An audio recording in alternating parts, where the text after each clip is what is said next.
Rebonjour à toutes et à tous. Nous allons donc commencer l'atelier. Donc, bienvenue dans cet atelier du Climate Action Accelerator. Je m'appelle Marie-Flore Michel et je suis responsable du pôle solutions au CAA, notre petit nom, notre petit acronyme. Donc, bienvenue aujourd'hui dans l'atelier solutions qui va principalement porter sur la question de la réduction des émissions dues aux déplacements professionnels et aux achats. Que faire dans le secteur de l'aide? Donc, l'atelier va durer environ 2 heures. Je vais commencer par vous présenter rapidement l'initiative et l'organisation, puis on rentrera dans le vif du sujet, à savoir les solutions de décarbonation, et en particulier celles qui concernent les déplacements professionnels et les achats, notre sujet d'aujourd'hui.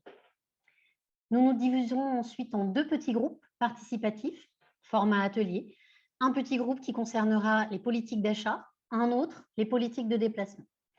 Puis nous reviendrons tous ensemble pour conclure et je vous parlerai également brièvement de notre plateforme de partage de savoir et d'expérience qui est aussi un levier important de notre action au CA. Pendant la présentation générale, je vous demanderai de bien vouloir couper votre son et votre vidéo. Vous pourrez les activer lors des groupes participatifs. Je vous invite également à poser vos questions dans le chat et nous répondrons à quelques-unes des questions juste avant de nous diviser en petits groupes. Si jamais nous recevons un nombre très important de questions ou des questions techniques très précises, nous reviendrons vers vous par la suite par mail pour essayer de répondre au mieux à vos questions. Nous allons enregistrer le webinaire afin de le mettre à disposition en replay sur notre site et notre plateforme de partage. Les groupes participatifs ne seront pas enregistrés. Donc, pour vous permettre de parler plus librement dans les ateliers participatifs. Donc, pas d'inquiétude à ce sujet. Sur ce, nous allons pouvoir commencer. Donc, tout d'abord, peut-être que je pense que tout le monde ici en a bien conscience. Les scientifiques du GIEC nous ont très récemment rappelé la situation climatique mondiale alarmante. Je vous invite d'ailleurs à feuilleter les derniers résumés des rapports qui sont parus en février et en mars de cette année, qui vous donneront beaucoup d'informations à ce sujet. Mais pour faire très court, ces rapports nous indiquent que 3,3 à 3,6 milliards de personnes en tout, soit près de la moitié de la population mondiale, vivent dans des contextes vulnérables au changement climatique, des événements météorologiques extrêmes qui se multiplient, la réduction de la disponibilité des ressources en eau, en nourriture, des impacts sur la santé aussi, dans toutes les régions du monde, des effets qui sont aggravés par la pauvreté ou par l'accès limité aux différents services. Le GIEC évoque aussi des conséquences sur la production alimentaire, sur la hausse des prix des aliments ou encore sur la malnutrition. Pour faire très simple, les scientifiques nous alertent et ne cessent de nous alerter depuis des années sur le fait que nous ne sommes pas sur la bonne voie, nous appellent à réduire nos émissions de façon rapide, de façon radicale et à travers le monde et au sein de toutes les organisations. Donc, nous sommes vraiment à un tournant aujourd'hui. Nos décisions d'aujourd'hui peuvent assurer un avenir vivable pour le plus grand nombre. Mais si nous n'agissons pas, nous pouvons aussi nous retrouver dans une situation avec de plus en plus de risques et de plus en plus de populations vulnérables à travers le monde. Donc, j'en viens à notre raison d'être, au Climate Action Accelerator. Le Climate Action Accelerator est une organisation à but non lucratif qui est basée à Genève et qui vise à intensifier l'action climatique au sein des secteurs de l'aide, dans un premier temps, mais ensuite des secteurs de la santé et des secteurs de l'éducation. D'abord, dans le secteur de l'aide. Le CAA, donc notre petit nom, notre petit acronyme, accompagne ces organisations partenaires vers une transformation qui est radicale de leurs pratiques, qui est rapide, afin de pouvoir leur permettre de réduire de moitié leurs émissions de gaz à effet de serre d'ici 2030. C'est notre volonté de partir sur une transformation à la fois radicale et rapide pour réduire ces émissions drastiquement. Dans les leviers, dans nos leviers clés, un pôle d'expertise, bien sûr, et de ressources pour donner les moyens à ces organisations de choisir les bonnes solutions et d'agir, mais aussi de transformer ces organisations en ambassadrices du changement dans leur secteur, donc dans le secteur de l'aide dans un premier temps et puis ensuite dans les autres, afin d'engager une démarche similaire auprès d'organisations sœurs. Donc, en fin de compte, notre objectif final sera de construire une communauté d'action vraiment globale avec un réseau d'échanges, de partage et de solutions. Donc, nos partenaires, bien sûr, parce que nous ne sommes pas seuls dans cette démarche, nous avons 15 organisations de l'aide qui nous ont rejoints et qui se sont engagées à réduire drastiquement leurs émissions. Alors, ces organisations, vous les avez ici, je ne vais pas toutes les citer, vous les avez sur le slide, comme le CICR, Terre des Hommes, Alima ou encore Médecins sans frontières, bénéficient du soutien du Climate Action Accelerator. Elles bénéficient aussi d'un accompagnement rapproché, d'une visibilité accrue sur ces sujets. Et puis, au-delà de ça, elles se sont engagées dans une démarche qui est utile, qui est citoyenne, mais qui est aussi une démarche qui sert la cause des populations vulnérables qu'elles aident, ces organisations.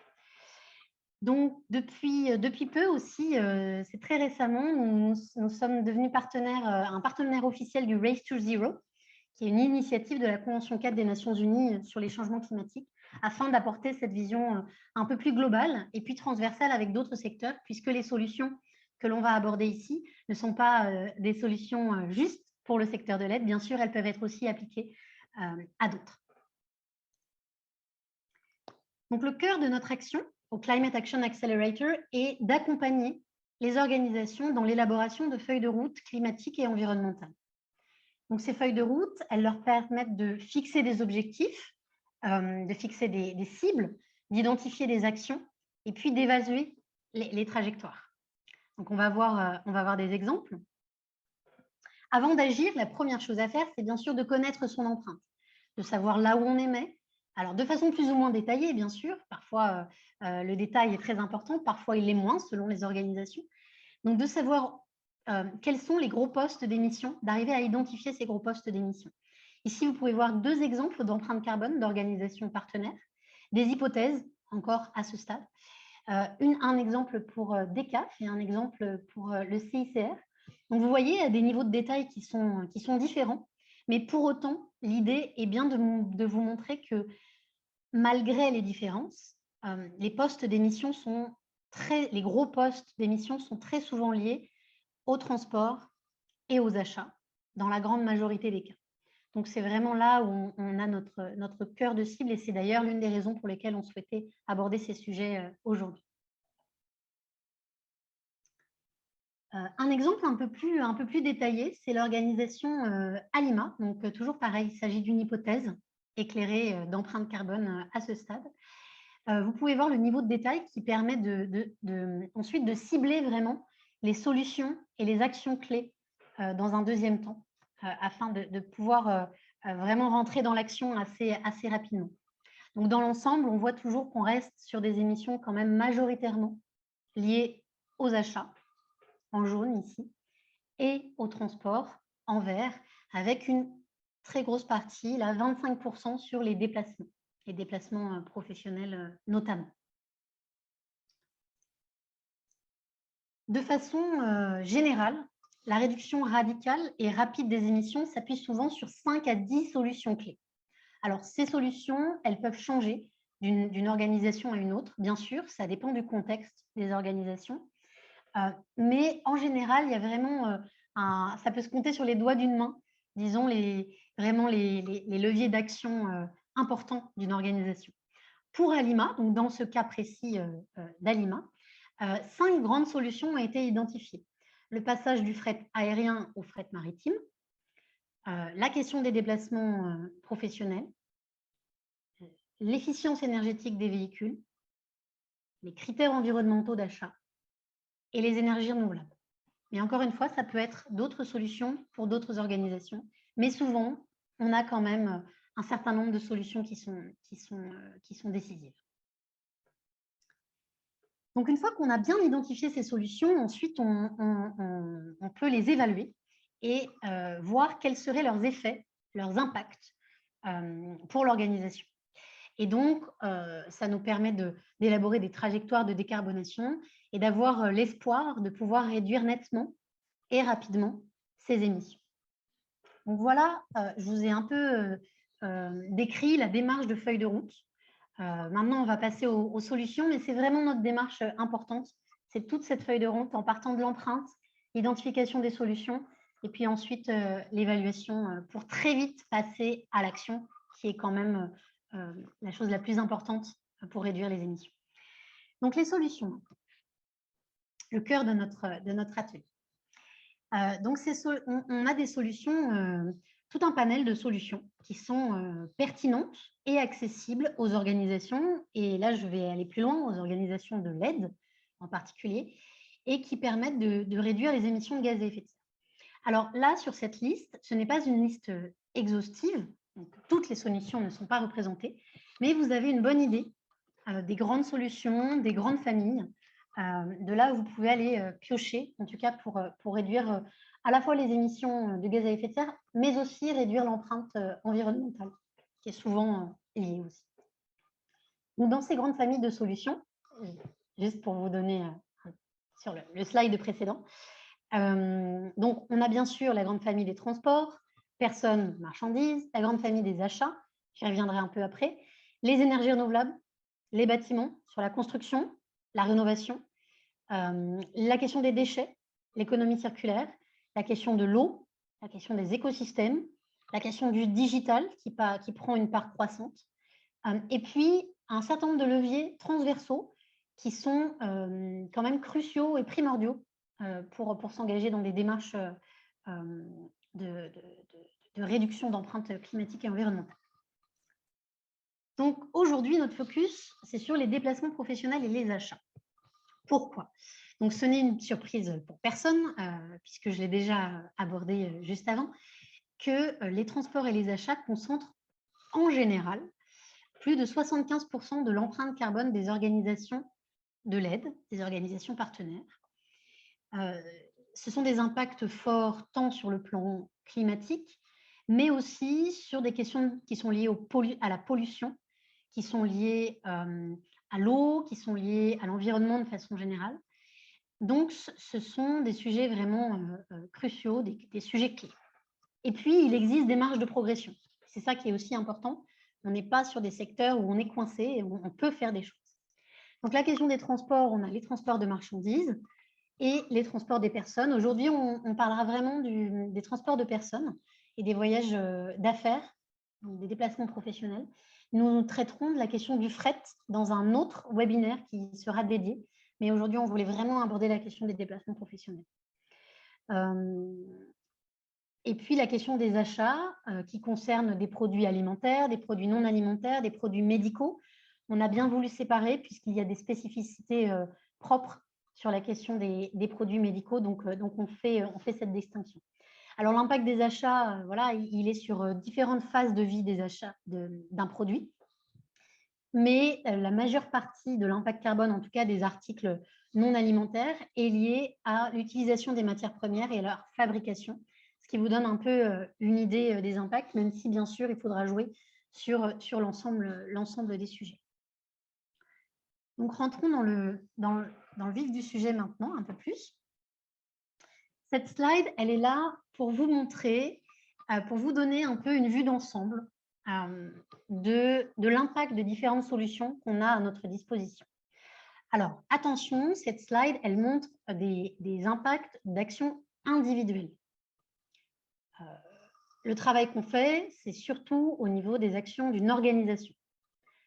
Mais là, ça vous donne quand même un petit aperçu pour vous dire que toutes les solutions n'ont pas les mêmes impacts, que bien sûr, elles sont complémentaires. Il ne faut surtout pas se dire que l'une est plus importante que l'autre. Elles sont complémentaires. Puis certaines sont cruciales sur le volet climatique, d'autres sur le volet pollution, sur le volet biodiversité. Mais elles n'ont pas le même impact. Et tout ça, ça se calcule. Et si on veut réduire drastiquement les émissions, il faut prendre aussi ces impacts-là en compte. Donc, pour vous donner une idée sur ça, à mon avis, vous le savez déjà, un vol long courrier émet par exemple bien plus que limiter ses douches ou que manger végétarien. Mais ça, encore une fois, c'est sur des actions individuelles. Par exemple, si je prends le même exemple au niveau d'une organisation, si une organisation, imaginons une organisation qui a une cantine et qui propose une option végétarienne une fois, enfin pas une option, qui propose un menu végétarien une fois par semaine pour l'ensemble de ses employés, bien sûr, l'impact sera complètement démultiplié.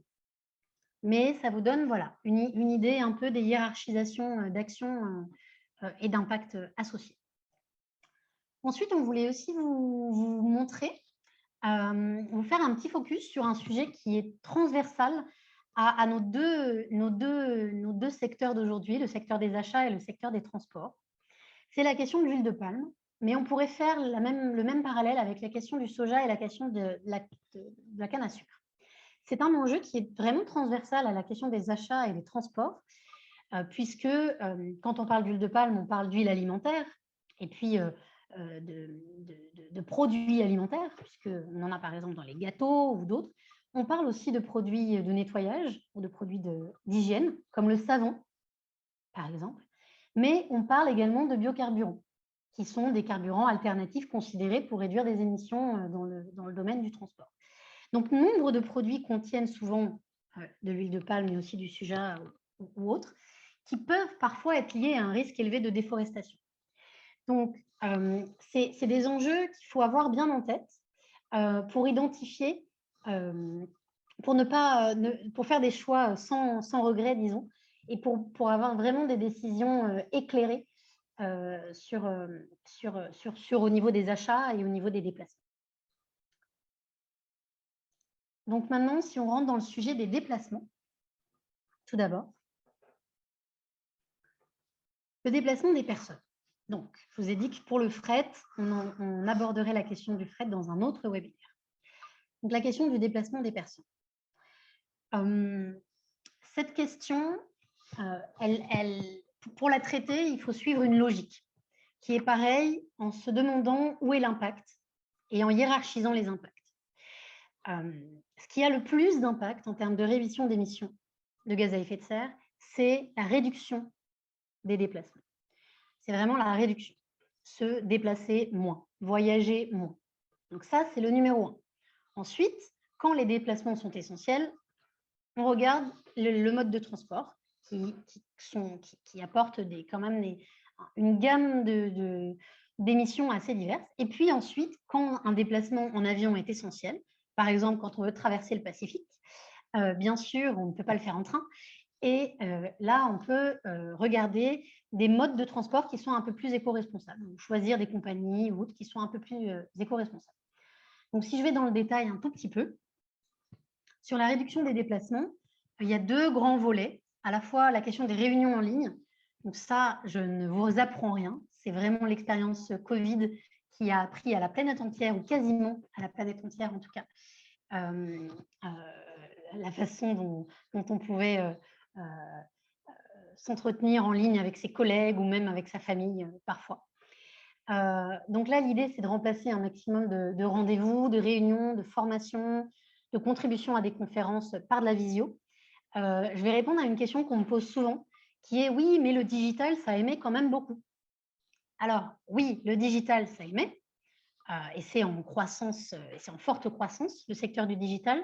Mais si je vous fais une comparaison entre un vol aller-retour Paris-Genève en plus, j'ai pris un vol assez court, en classe économique, avec une vidéoconférence de 4 heures, vous voyez quand même qu'on n'est pas sur les mêmes échelles. On est à 168 pour le Paris-Genève en classe éco et 0,240 sur la vidéoconférence. Donc, il faut le prendre en compte, mais il y a quand même un facteur qui est très largement en faveur de la vidéoconférence. Cela étant dit, la vidéoconférence ne peut pas être utilisée tout le temps. C'est aussi une expérience du Covid. Et c'est aussi pour ça qu'il faut bien choisir ces sujets. Donc 0,240 par participant, je crois que c'est la question. C'est par vidéoconférence. Donc oui, c'est par ordinateur, par vidéoconférence. Donc si on a deux participants devant un même écran, ça revient au même. Si on a plusieurs ordinateurs, c'est par ordinateur. Voilà. Donc au-delà de la réunion en ligne, on a aussi la question des mutualisations. Donc de réunir les équipes, parce que réunir les équipes est justement nécessaire pour l'activité et le bon fonctionnement d'une organisation. Soyons clairs, il faut se voir pour quand même bien travailler, pour qu'une organisation fonctionne. Et pour les organisations de l'aide, les déplacements sont nécessaires. Il faut juste vraiment viser quels sont les déplacements hyper nécessaires, quels sont ceux qu'on peut remplacer en réunion en ligne. Et puis ensuite, on essaye de mutualiser. Donc, on peut regrouper les réunions, on peut regrouper les formations. Il y a un certain nombre de choses qu'on peut faire. Sur cette question, je vais juste vous donner un exemple de l'entreprise Nature et Découverte qui a remplacé ces sessions de formation qui étaient un peu dispatchées sur une année. Il y avait un jour par-ci, 2 jours par-là, etc., qui a réuni tous ses employés sur une même semaine de formation, une seule, c'est une fois l'an. Et donc, cette entreprise a réussi à diminuer de 40% ses émissions de CO2 liées au poste formation. Donc, comme quoi la mutualisation, parfois, peut être aussi quelque chose d'important. Donc, je passe vite. Le deuxième levier, donc, après la réduction, c'est le choix du mode de transport. Là, c'est pareil, je ne vous apprends rien, je pense. On émet moins en prenant le train qu'en prenant l'avion. C'est clair, c'est prouvé, c'est calculé. Ensuite, la question est, il faut le faire là où le train est possible. Parce que bien sûr, il y a certaines zones géographiques où il n'y a pas de train, il y a certaines zones géographiques où on ne peut pas faire autrement que prendre l'avion. Là, l'idée, c'est vraiment de regarder les zones, par exemple comme en Europe, où des alternatives existent. Mais bien sûr, ce n'est pas le cas partout. Je vais vous reprendre l'exemple de Nature et Découverte, qui a pour ses formations, toujours le même exemple qu'auparavant. Nature et Découverte avait choisi un lieu de formation qui était accessible notamment en voiture et en avion. Et finalement, ils se sont dit, on va changer notre lieu de formation et on va le mettre dans un lieu qui est très bien desservi en train. Et bien, grâce à ça, ils ont réussi à diminuer de 45% le nombre de personnes venant en avion au profit du train.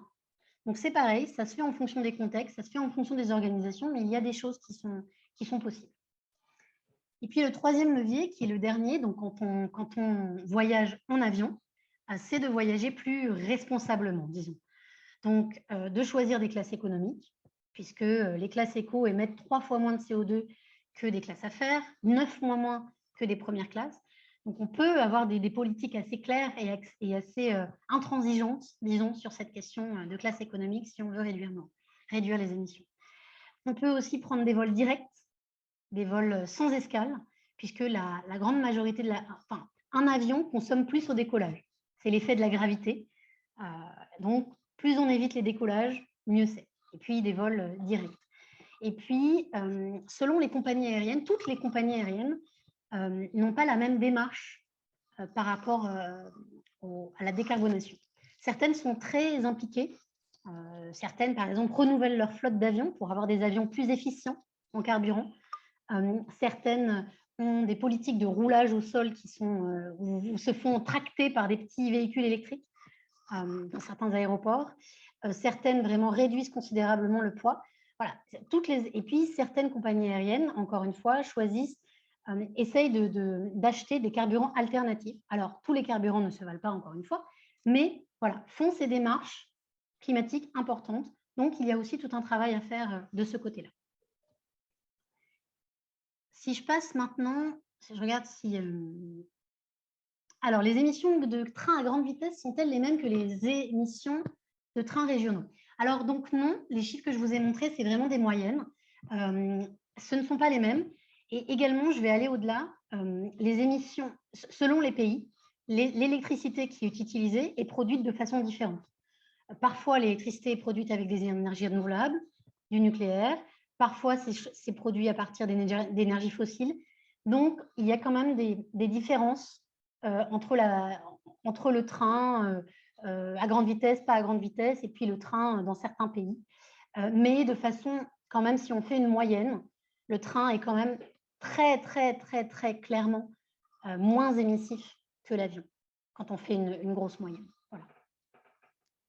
Alors, comment savoir quelles sont les compagnies aériennes les plus responsables? C'est une très bonne question.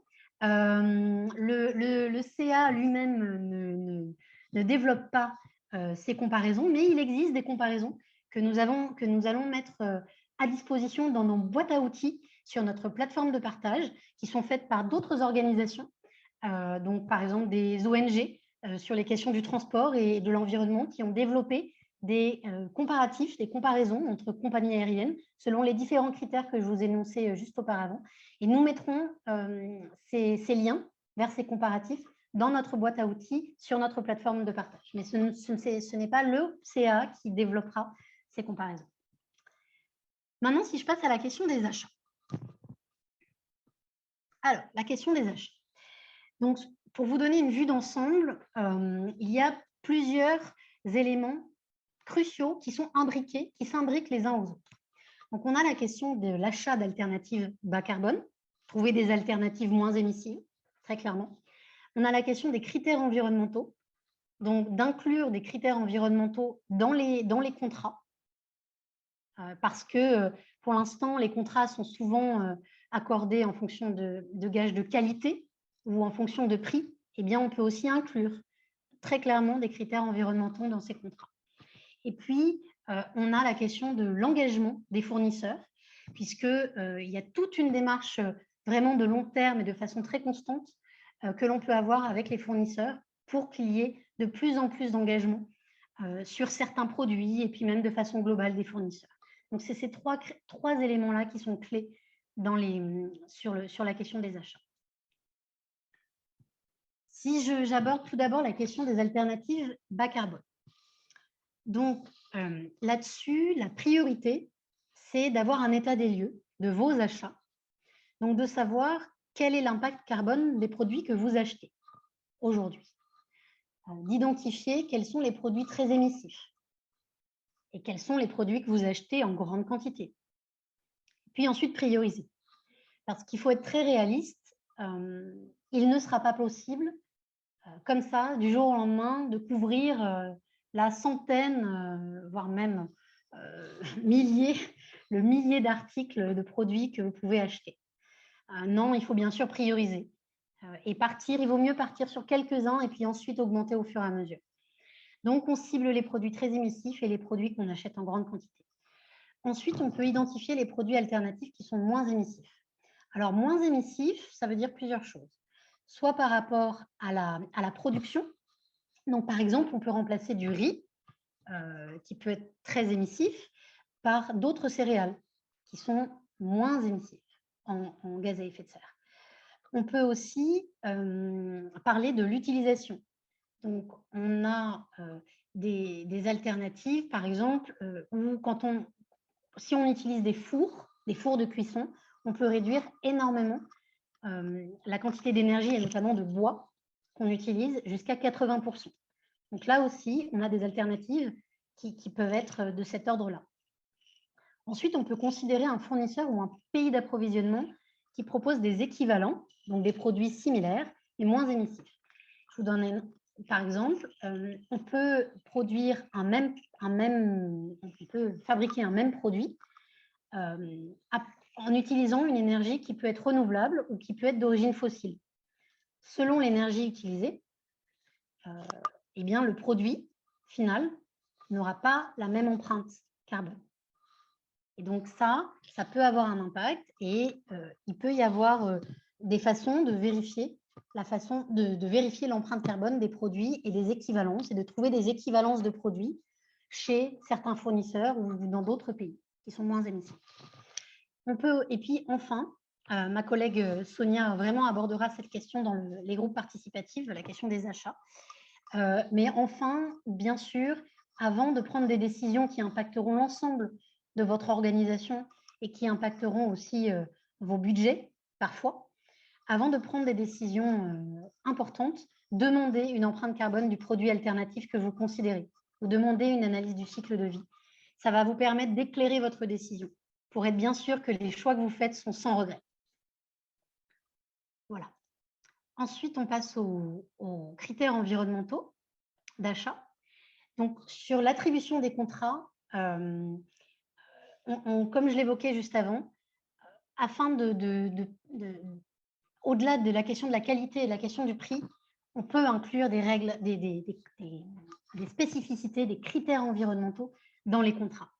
On peut aussi définir des spécificités associées à des produits clés, comme par exemple dans des vêtements, on peut demander à ce qu'il y ait tant de pourcentages qui viennent de matériaux recyclés. ou dans du plastique, ça peut être un peu la même démarche. On peut aussi, vraiment la question du travail avec les fournisseurs sur du long terme cette fois, exiger que les produits soient exigés au travers d'un cahier des charges, un certain niveau d'engagement des fournisseurs sur des produits clés, par exemple, et sur une démarche globale. Donc, il y a tout un travail à faire sur les critères environnementaux avec les fournisseurs. Ensuite, il y a la question des achats régionaux. Donc, sur les achats régionaux, il faut faire attention. C'est la slide suivante. Il faut identifier des achats, des produits qui peuvent être achetés localement. Mais alors, acheter localement, ça veut dire deux choses. Il y a acheter des produits localement qui sont produits localement et acheter localement des produits qui sont fabriqués très, très, très, très loin. Donc, il faut bien faire attention à ça parce que ça ne va pas avoir la même empreinte. Et parfois, le réflexe d'acheter local n'est pas forcément la bonne démarche. Il faut aller un cran plus loin et se demander où est produit l'article que l'on souhaite acheter. Donc, les achats régionaux sont très importants, mais il faut faire attention quand même et aller au bout de la démarche quand on regarde cette question. Et puis enfin, encore une fois, la question des fournisseurs.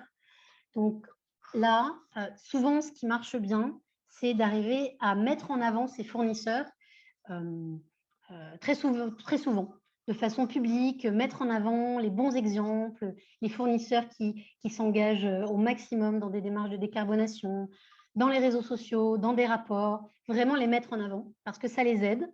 Et puis, ce qui les aide aussi beaucoup, c'est d'avoir des contrats de longue durée parce que ça leur permet d'avoir une garantie financière importante. Et puis, bien sûr, de les payer plus, donc de payer des articles décarbonés, plus décarbonés, de les payer un peu plus, donc de payer un peu plus ces fournisseurs. Voilà, j'ai 5 minutes de retard. On va passer à quelques questions-réponses et je vais laisser la parole à Sonia pour modérer cette partie. Modérer, enfin, choisir les questions. Ouais. Bonjour tout le monde, je m'appelle Sonia, je suis la manager solution avec un focus sur les achats. Donc pour le moment, on a une question par rapport à l'impact du télétravail. Donc quel est l'impact si on passe au télétravail? Et aussi par rapport à la comptabilisation, comment est-ce qu'on compte les télétravail? Est-ce que ça fait partie du bilan carbone de l'organisation ou est-ce que ça fait partie de l'empreinte personnelle de la personne? Voilà, et n'hésitez pas de soit lever votre main ou soit mettre vos questions dans le chat. Alors, sur la question du télétravail, effectivement, c'était peut-être pas assez clair. Ça fera aussi l'objet d'un autre webinaire. Aujourd'hui, on a décidé de se focaliser plutôt sur les voyages d'affaires. Mais la question du télétravail, parce que les voyages d'affaires, vraiment représentent une partie importante de l'empreinte carbone des organisations de l'aide. On s'est rendu compte que la partie trajet domicile-travail, donc tout ce qui est vraiment trajet du quotidien pour les employés, représentait une partie un peu plus faible. Donc, on a voulu se focaliser sur vraiment ces voyages d'affaires dans un premier temps. Mais oui, la question du télétravail est importante. Elle doit aussi être abordée. Et puis, l'expérience Covid nous a appris beaucoup de choses là-dessus. À la fois que le 100% télétravail n'était peut-être pas la meilleure solution pour le bon fonctionnement d'une organisation, mais qu'en même temps, on pouvait être assez flexible et proposer un certain nombre de journées de télétravail à ses collaborateurs et que ça permettait, entre autres, de réduire les émissions. Là-dessus, d'ailleurs, il y a eu beaucoup d'études qui ont été faites. Il y en a une notamment de l'ADEME en France qui a vraiment calculé les effets rebonds liés au télétravail pour savoir vraiment si c'était positif ou pas, la question du télétravail sur la réduction des émissions. Et de mémoire, la conclusion de cette étude dit qu'il faut encore qu'il y ait des études qui approfondissent le sujet, parce que c'est quand même assez récent, en tout cas ces calculs, mais que dans l'ensemble, oui, ça permet de réduire les émissions.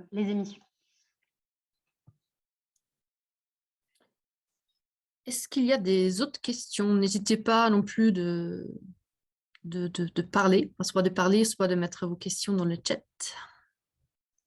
J'ai oublié de répondre à la question, est-ce qu'on la compte dans l'organisation ou dans l'impact de l'employé? Alors, c'est une bonne question. C'est toujours un peu la question du double comptage qu'on aborde assez fréquemment. Si on se met quand même d'un point de vue d'une organisation qui cherche à réduire son empreinte, elle cherche à réduire aussi l'empreinte de ses employés. Donc, le télétravail fait partie des leviers sur lesquels une organisation peut travailler parce qu'elle rentre l'empreinte de ses employés dans le périmètre de son empreinte, de l'empreinte organisationnelle. Donc, tout ce qui est lié aux employés, est-ce que les employés vont manger végétarien ou pas? Est-ce que les employés viennent en voiture ou viennent en vélo? Ça va compter pour une organisation. On a une autre question un peu plus globale. La personne veut savoir comment nous quantifions les émissions de gaz à effet de serre et les principaux postes d'émission des organisations sous forme d'hypothèses autant précises. Alors, c'est une très bonne question. C'est une question, pour résumer, sur comment on arrive à élaborer des empreintes carbone. Alors, déjà, je ne suis pas la grande spécialiste du sujet. Nous avons un collègue qui est vraiment très spécialiste du sujet. Donc, si vous avez des questions très précises, je pourrais les lui transmettre. Mais en gros, pour faire simple, il y a à la fois beaucoup de méthodologies et de procédures qui existent pour quantifier les émissions. Donc ça, c'est vraiment quelque chose qui existe. Il y a des méthodes très claires. Il y a des facteurs d'émission qui sont associés à des postes d'émission. Il y a des grandes méthodologies et des grands documents qui permettent de calculer, de faire des calculs d'empreinte. Ensuite, les calculs d'empreinte, on peut les faire de plusieurs manières. On peut les faire en partant, par exemple, des budgets. Souvent, c'est la façon la plus simple de pouvoir faire une empreinte carbone d'une organisation, c'est de regarder le budget, enfin, les dépenses financières d'une organisation. Donc, on a les dépenses financières avec des grands postes d'émission qui sont vraiment indiqués dans ces dépenses financières, de façon très précise d'ailleurs parfois. Et ça nous aide après, on utilise ces procédures, ces méthodologies, ces facteurs d'émission, et on peut réaliser une empreinte. Voilà. Ces empreintes, elles sont plus ou moins fines, ça dépend du niveau de détail. Et puis, elles sont faites aussi vraiment de façon très proche, très rapprochée avec les organisations. Donc, ce n'est pas juste nous dans notre coin, c'est vraiment dans un échange permanent. Et puis, parfois, on arrive à affiner les choses en trouvant des facteurs d'émission qui sont vraiment propres à l'organisation. Ça demande un travail en plus. Parfois, on ne part pas toujours des données financières. Quand on a des données très, très précises, on peut aussi partir d'autres types de données.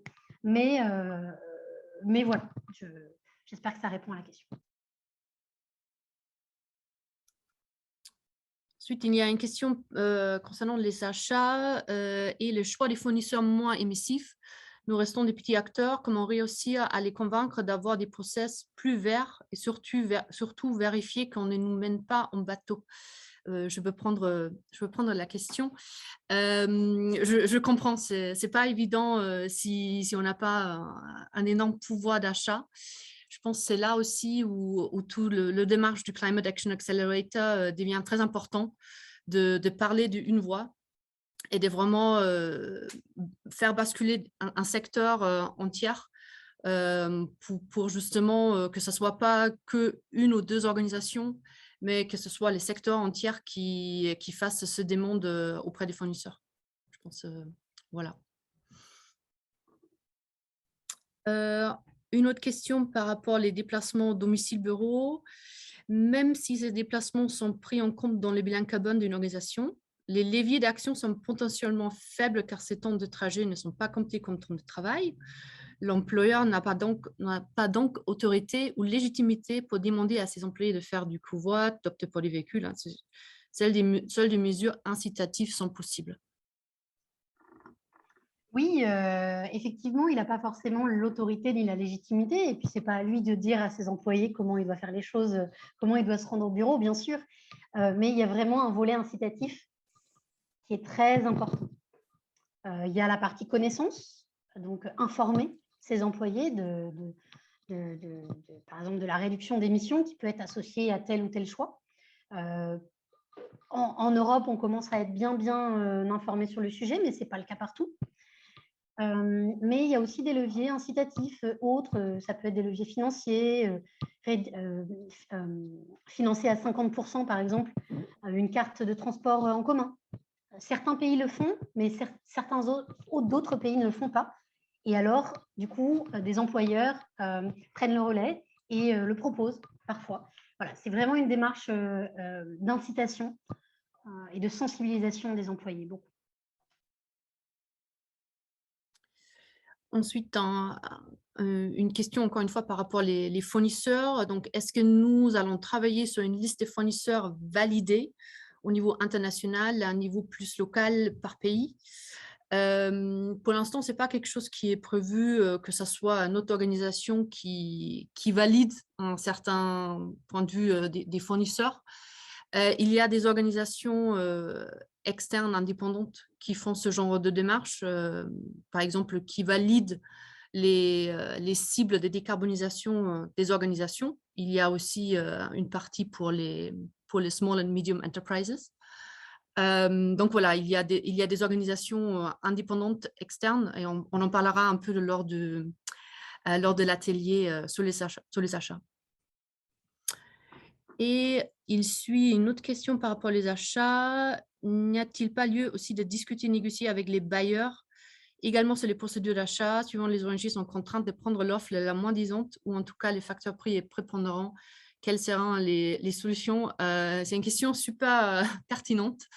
Et de notre côté, nous avons aussi commencé à regarder par rapport quelles sont les politiques des bailleurs. C'est quelque chose qui fait partie de notre plan d'action.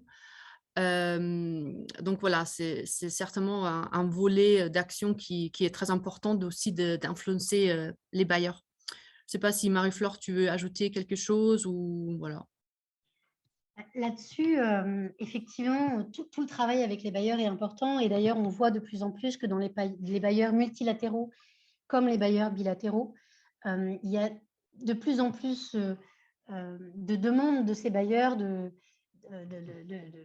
faire du climat, de faire de l'environnement, du développement durable. Et donc, ça peut faire partie des discussions que vous avez avec ces bailleurs. Dernièrement, il y a eu des déclarations de bailleurs, d'ailleurs, qui vont dans ce sens-là. Donc, c'est tout à fait quelque chose que vous pouvez mettre sur la table. Et puis même, il y a des bailleurs qui aussi pourraient potentiellement accorder des enveloppes financières différentes, pas forcément sur l'enveloppe aide pure, mais sur l'enveloppe décarbonation ou stratégie environnementale, une enveloppe complémentaire sur cette partie-là.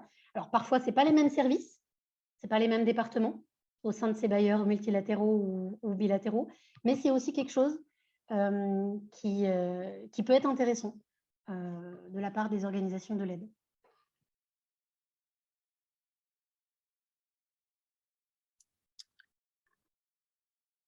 Je ne vois pas. Ah oui. Sauf que certains bailleurs sont eux-mêmes soumis à des règles imposées en France par la Cour des comptes, par exemple.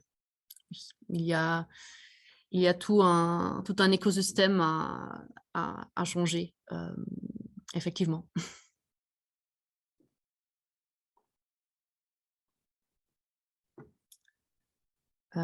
Après, il y avait un exemple qui a été partagé par rapport aux déplacements, enfin les déplacements entre le domicile et le lieu de travail. leaseabike.be est un bon incitant. Voilà, vous pourrez sur la question des bailleurs, je me permets de rebondir sur un autre petit commentaire dans le chat. Oui, les marges de manœuvre sont serrées quand même. Clairement, la priorité pour les organisations de l'aide, c'est d'aider les populations. Ça, c'est la priorité, c'est l'objectif. Voilà. Donc, il y a cette idée de maximiser. Si je prends l'exemple du nombre de sacs de riz, c'est avec une enveloppe fixe, on essaye d'acheter le maximum de sacs de riz possible.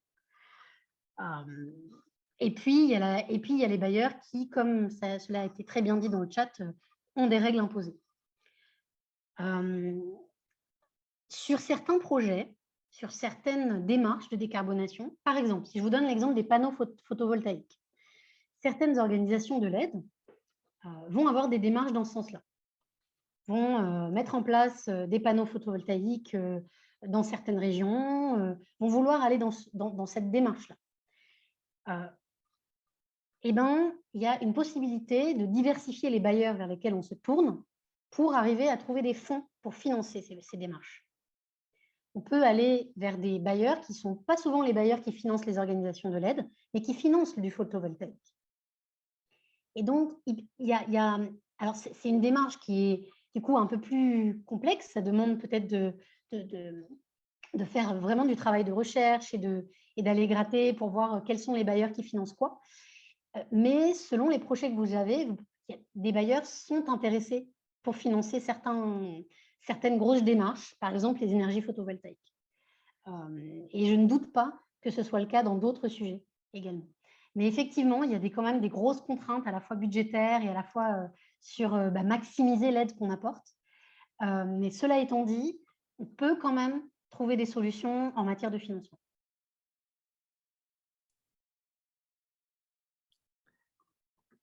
Ok, je ne vois pas des autres questions. Est-ce qu'il y a des dernières questions avant qu'on parte en petit groupe? Alors, il me semble que non. Donc, on est bon au niveau timing. Donc, je propose qu'on se quitte et qu'on se repartisse en petit groupe. Et on se retrouve à 13h30. Alors, là-dessus, pour vous dire comment ça fonctionne, normalement, il y a un petit slide juste après. Pour ceux qui n'auraient pas vu encore la petite icône, il y a 2 icônes en bas. Ah, elle n'est plus là? Bon, je ne sais pas. Il y a 2 icônes en bas. Il y a une icône en bas qui s'appelle Breakout Rooms et sur laquelle vous pouvez cliquer et vous allez avoir transport et achat. Donc, vous choisissez celle que vous voulez. Si vous allez dans transport, on va parler de politique de déplacement au niveau d'une organisation. Si vous allez dans achat, nous parlerons de politique d'achat pour une organisation. Voilà. Donc, on vous laisse choisir celle que vous souhaitez. Si jamais vous n'avez pas fait le bon choix, vous avez fait une erreur, ne vous inquiétez pas, vous pouvez repartir dans celle que vous voulez. Voilà. Donc, on vous invite à choisir l'une ou l'autre, achat ou transport. Donc, c'est tout en bas de l'écran, une petite icône qui s'appelle Breakout Rooms. Vous cliquez dessus et normalement, vous avez 2 domaines qui apparaissent, les achats et les transports. Les achats, nous parlerons de politique d'achat, transport, politique de déplacement.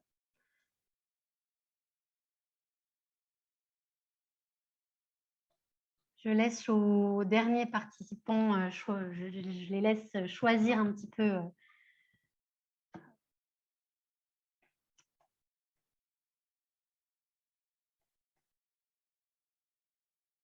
Voilà, donc Breakout Room, achat sur les politiques d'achat et transport sur les politiques de déplacement.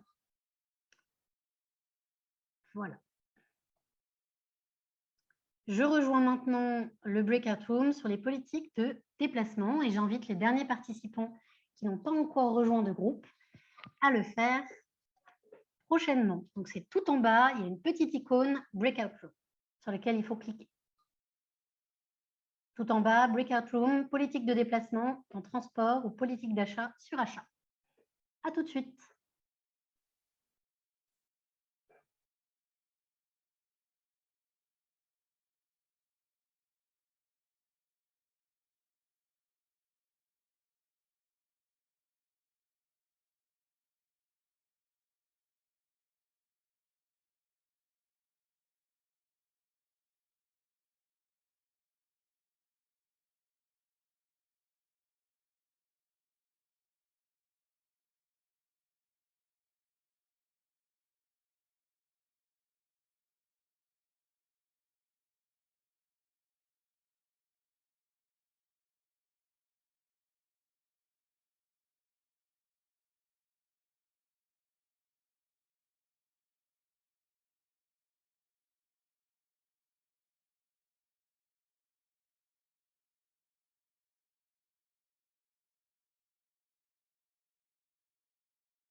crois que oui.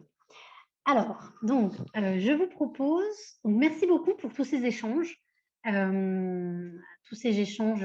lors des breakouts.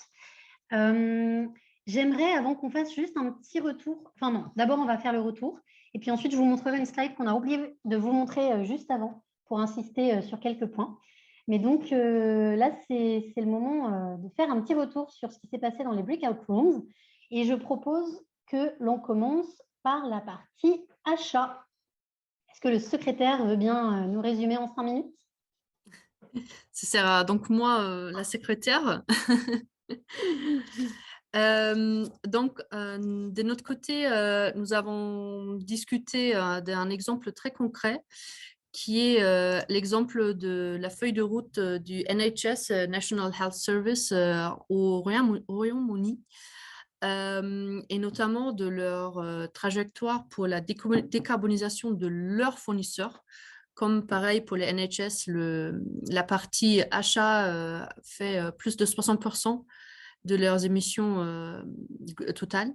Et donc, c'est vraiment une partie très, très, très importante dans l'ensemble de leur empreinte. Et donc, ils ont mis en place une feuille de route pour l'ensemble de leurs fournisseurs et ils leur demandent de mettre en place un plan de réduction carbone qui sera à terme vérifié de manière indépendante et aussi mettre en place des critères par rapport à l'empreinte au niveau des produits. Donc, ils souhaitent avoir à terme un product carbon footprint. Et donc, on a discuté de cette feuille de route. Et je voulais notamment savoir si les participants pensent que c'est une démarche qui peut s'appliquer au secteur de l'aide, quels sont les avantages et quels sont les points d'attention. Donc, pour commencer avec les avantages, donc, ça peut avoir un effet de cascade parce que voilà, ça incite tous les fournisseurs de eux aussi se mettre dans une démarche de décarbonisation, de les sensibiliser. Et aussi pour les fournisseurs qui fournissent aussi aux autres organisations, pas que les NHS, ça peut aussi être un point pour se faire remarquer et qu'ils peuvent utiliser auprès des autres acheteurs également. Ça a été considéré de manière générale comme une solution qui est faisable, qu'on peut mettre en place aussi dans le secteur d'aide. En revanche, il y a quelques points d'attention. Et on a notamment parlé d'un danger d'exclure les petites entreprises et des petits fournisseurs qui n'ont peut-être pas les moyens de faire leur bilan carbone, de l'avoir vérifié de manière indépendante, ou aussi la question qui payera pour cette vérification. Voilà, et on a aussi pas mal discuté sur la nécessité d'accompagner les fournisseurs dans cette démarche. Et là aussi, bah voilà, on a juste eu un petit panel des participants, mais de manière générale, ça a été considéré comme quelque chose qui aussi est faisable, que les organisations d'aide soutiennent aussi leurs fournisseurs dans cette démarche de décarbonisation. Voilà, je pense que c'était le point le plus important. Et peut-être, oui, un autre point d'attention, c'était l'importance du suivi des fournisseurs. Parce que si on met en avant ce genre d'exigences, il faut bien suivre derrière. Donc voilà, l'importance de suivi. Et j'invite les gens qui ont participé, si j'ai oublié quelque chose, s'ils veulent ajouter, n'hésitez pas à le faire maintenant. C'est tout bon? Super. Donc, je passe la parole à toi, Marie-Fleur. Merci Sonia, merci pour ce résumé du breakout achat. D'ailleurs, nous avons eu aussi des petits sujets achats parfois. Voilà, donc je te ferai part des quelques partages d'informations qui étaient fort intéressants sur ce sujet. Je vais passer la parole maintenant au secrétaire du groupe sur la politique de déplacement, Robin, qui va nous résumer nos échanges. Donc, il s'agit bien de la politique de déplacement de personnel et pas fret. Et le facteur de succès que j'ai listé, c'était d'avoir une démarche participative pour construire une politique qui est écrite et qui, avec de bons arguments, pourquoi on devait faire ça, et avec clairement des rôles et des responsabilités pour le suivi de cette politique, avec des indicateurs clairs. Et entre parenthèses, quelque chose qui s'il y a des bailleurs qui nous demandent ceci, c'est aussi un facteur très motivant. Souvent, les gens, il y a un bailleur de plus en plus qui demande ce genre de politique et qui est également une démonstration de la part de directeurs qu'eux-mêmes aussi, ils pratiquent tout ce qui est écrit dans la politique parce que si eux ne le font pas, les autres ne suivent pas. Donc, c'est le facteur de succès. Et après, dans le défi, c'est d'avoir le fait que souvent, ce n'est pas une obligation de prendre le train, par exemple, au lieu de l'avion. Les gens, ils font un peu ce qu'ils veulent. Ou les questions techniques, quel est le ratio qu'on devrait mettre en place pour avion versus train, etc. etc. Voilà, souvent les gens ils sont pas prêts à accepter le changement COVID, malgré le fait que COVID nous a montré qu'il y a moyen de changer plein de choses. Et un autre défi, que, voilà, en réduisant le voyage en général, parce que tout commence non seulement par le changement de mode de transport, mais aussi de réduire le voyage en général et de passer tous par le virtuel, c'est qu'il y a une vraie différence entre ce que nous est rapporté virtuellement ou à travers des situation reports, etc., etc., et la réalité quand tu vas face-to-face sur le terrain. Donc, c'est toujours important de voir pour soi-même la vraie réalité parce qu'il y a une différence entre les deux. Ça, c'était dans le défi. Bon, il y a ça aussi de la transparence, mais ça, c'est couvert dans la politique. Si la politique est très transparente, c'est beaucoup plus facile. Et quelques bonnes pratiques qui ont été soulevées, c'était par exemple de promouvoir, de faire de la sensibilisation autour du fait que l'avion sans escale est mieux que l'avion escale. De promouvoir le recrutement local de ressources, comme ça ils ne doivent pas voyager, au lieu d'engager quelqu'un qui habite à Barcelone pour travailler à Bruxelles, qui fait l'escale toutes les semaines. Ça, on a vu dans le passé, tout ça, c'est beaucoup moins bienvenu maintenant. Dans certains pays, il y a déjà une prime obligation pour le transport en commun qui est payé par l'employeur. On peut rajouter une prime pour le kilométrage fait par vélo, mais c'est un choix de l'employeur de faire ça. Il y a moyen d'annuler toute une série de soit des briefings ou des réunions ou des formations qui ont été faites de façon centralisée avant. Mais bon, là aussi, il faut compenser ailleurs parce qu'on perd ce contact personnel avec les gens. Sur le billet d'avion, on imprime l'impact CO2 équivalent, comme ça pour sensibiliser les gens. OK, je prends cette billet, alors combien ça coûte, etc. Il y a moi, j'avais parlé de ce qu'ils ont fait chez MSF, une promotion de le rôle de DJ Zoom, un facilitateur de réunions hybrides ou réunions online, parce que c'est pas évident pour tout le monde. Donc, c'est bien d'y avoir un facilitateur présent qui peut faire ça. Et c'est bien aussi de former les autres managers, les autres team leaders à comment gérer bien une réunion online. Il y a un autre truc un peu de fou qui m'est venu à l'esprit la dernière minute, c'est il y a 2 ou 3 parmi nous qui ont pris de voyages en train de dingue, juste pour démontrer que c'était possible. Exemple, Bruxelles-Athènes, ça lui a pris 2 jours et demi. Il a fait un peu, OK, c'était bien sûr plus cher que de prendre l'avion, probablement aussi coûteux en CO2, je ne sais pas, c'est parce qu'il faut quand même voyager un peu partout, et quand même c'est 3 jours au lieu de 2 heures, etc. C'est un débat. Mais en tout cas, c'était intéressant. C'était juste pour un peu casser le mind spirit. Parce que pour nous, le problème, c'est pas Bruxelles-Amsterdam, Bruxelles-Londres, Bruxelles-Paris, parce que ça, c'est obviously on the train. Et ça, c'est clair, personne ne prend l'avion pour ça. Mais c'est plutôt Bruxelles-Bordeaux, Bruxelles-Genève, etc. C'est des voyages plutôt dans 4-5 heures ou quelque chose comme ça. Mais on pourrait aussi démontrer que oui, c'est possible de faire de voyages beaucoup plus loin. C'est ça que j'ai noté en tout cas. Marie-Flore, tu veux compléter dans la discussion pour après à toi? Ah oui, merci Robin. Merci pour ce résumé. Et puis après cet échange-là, on a vu un petit peu quelques politiques de déplacement qui peuvent exister, quelques clauses. On a essayé de voir ça ensemble, mais ça a été assez rapide. Mais voilà, en tout cas pour dire qu'il existe des clauses, il existe des bonnes pratiques, il existe déjà du matériel qui peut être une source d'inspiration pour vos organisations dans le développement de politiques de déplacement plus ambitieuses. Donc merci Robin et merci Sonia pour le retour sur ces discussions des groupes participatifs. On va poursuivre donc la présentation. Je voulais revenir, Sonia, sur la slide sur les politiques clés, juste avant de parler des plateformes. C'est juste avant. Ouais, avant. Voilà, c'est là. On a oublié d'en parler tout à l'heure, mais juste pour vous donner quand même, je l'ai évoqué dans les politiques de déplacement, le pourquoi du comment. Pourquoi pour nous, c'est extrêmement important de parler des politiques d'achat et des politiques de déplacement. Ce sont vraiment des outils, et d'ailleurs ça a été évoqué dans notre groupe à nous, sur les déplacements, ce sont des outils majeurs pour impulser une action climatique à travers l'ensemble de l'organisation, pour formaliser des changements et pour systématiser des bonnes pratiques.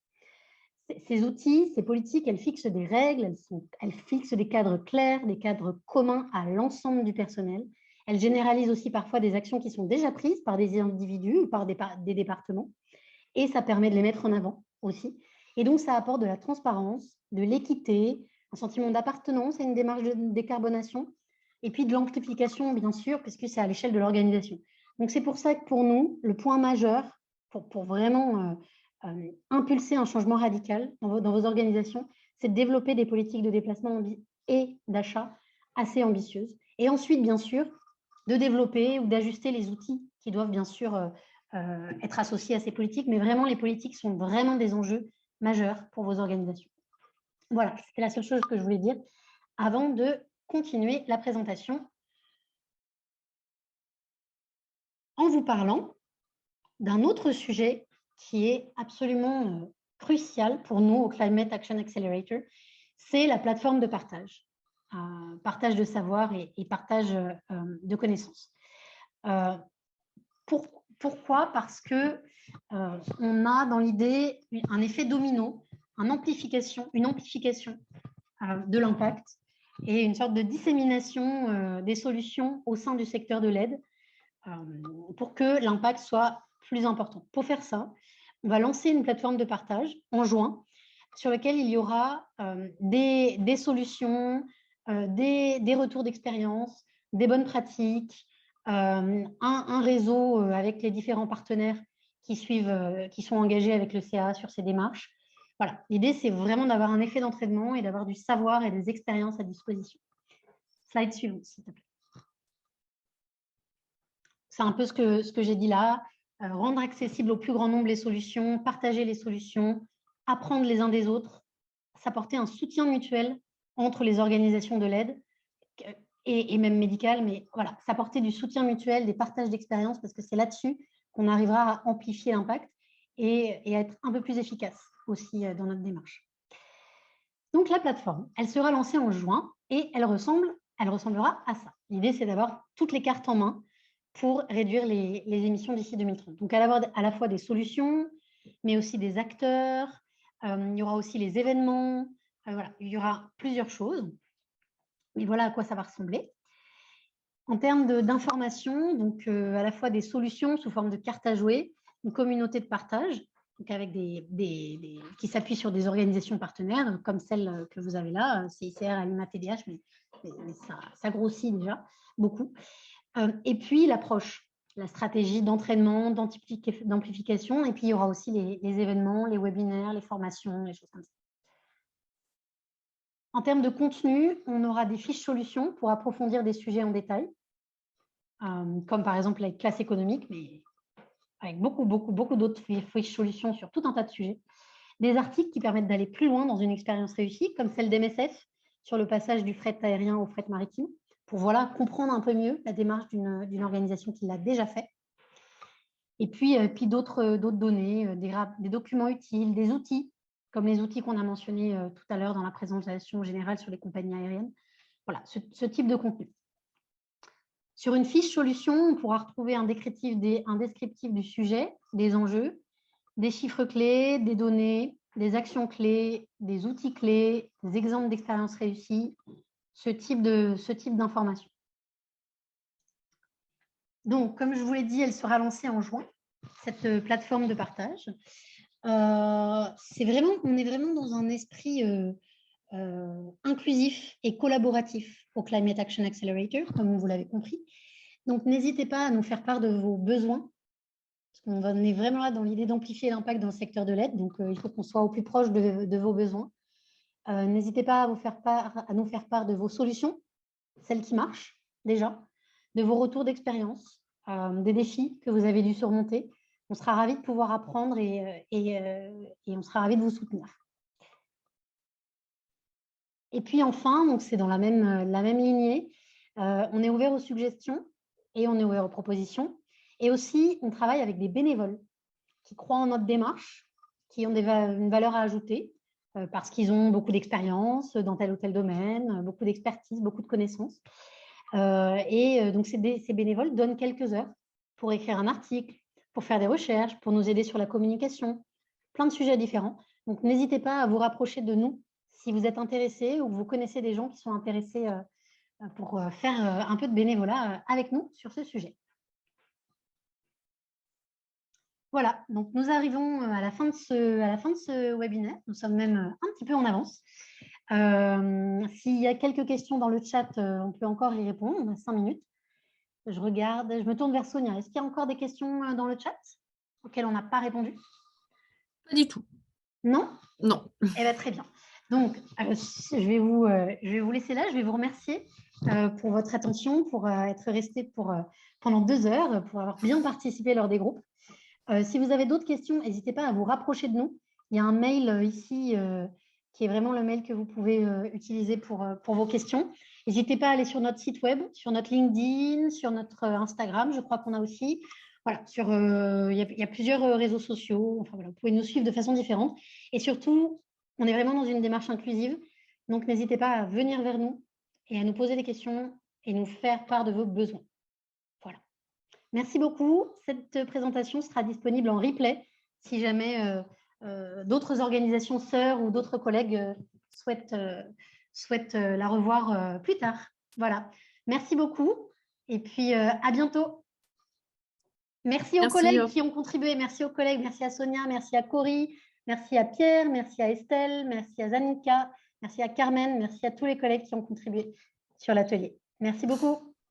Bonne journée, merci. Ciao, merci. Bonne journée.